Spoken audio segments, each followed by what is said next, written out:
మీరు గురుకుల పాఠశాలల కార్యదర్శిగా ఆ టీనేజ్ పిల్లలను, డిగ్రీ స్థాయి వరకు ఉన్న పిల్లలను మీరు 10 లక్షల మందిని చదివించింది. 10 లక్షల మందిని కదా, ఒక పేరెంట్గా, ఒక టీచర్గా మీకు ఎక్స్పీరియన్స్ ఉన్నది కదా, ఈ అబ్బాయి కేసును మీరు ఎట్లా?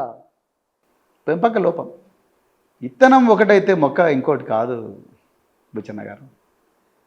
మామిడి ఇత్తనం వేస్తే మామిడి చెట్టే వస్తుంది, కానుగ ఇత్తనం వేస్తే కానుగ చెట్టే వస్తుంది, యాప ఇత్తనం వేస్తే యాప చెట్టే వస్తుంది, చింత ఇత్తనం వేస్తే చింత చెట్టే వస్తుంది. తండ్రి ఒకలాగా కొడుకు ఒకలాగా ఉండరు. పెంపక లోపం 100%. నేను నేను మీరు గురుకుల పాఠశాలలో మీరు ఆనాడు V6 ఛానల్ ఉన్నారు, గొప్ప ఇంటర్వ్యూలు చేసిండ్రు. అసలు ఇప్పటికి కూడా ఆ వ్యూస్ నడుస్తూనే ఉంటాయి. బుచ్చన్న అంటే ఈజ్ అ బ్రాండ్.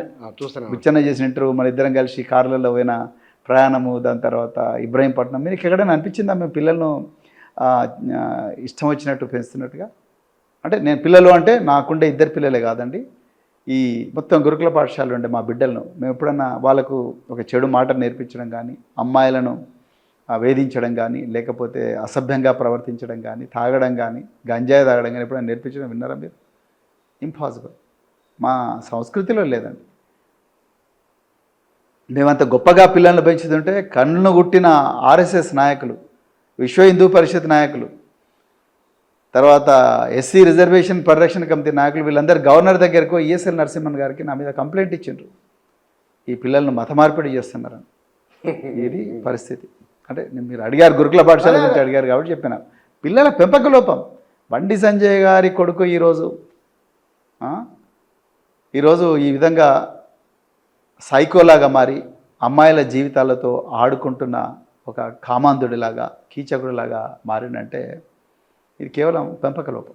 అది కీచకుడు, కామాంధుడా? అంటే అంతకన్నా ఘోరమైన పనులు. ఒక మైనర్ బాలికను స్నాప్చాట్లో, ఫేస్బుక్లో, ఇన్స్టాగ్రామ్లో పింగ్ చేసి, అరే ఈ పోరిని మనం వలలు వేసుకుందామంటే ఏం చేయాలి, ఎట్లా చేయాలి అని దోస్తులందరూ కలిసి షరతు కట్టుకొని, ఇవన్నీ నా సొంత కవితం కాదు బుచ్చన్న గారు, తల్లితో మాట్లాడినప్పుడు తల్లి చెప్పింది నాకు. సో షరతు పెట్టుకొని ఒక కామన్ ఫ్రెండ్ ద్వారా ఈ అమ్మాయిని పరిచయం చేసుకొని, దాని తర్వాత స్నాప్చాట్లో, ఫేస్బుక్లో, ఇన్స్టాగ్రామ్లో ముఖ్యంగా ఆ అమ్మాయితో ఎమోషనల్గా మాట్లాడుతూ,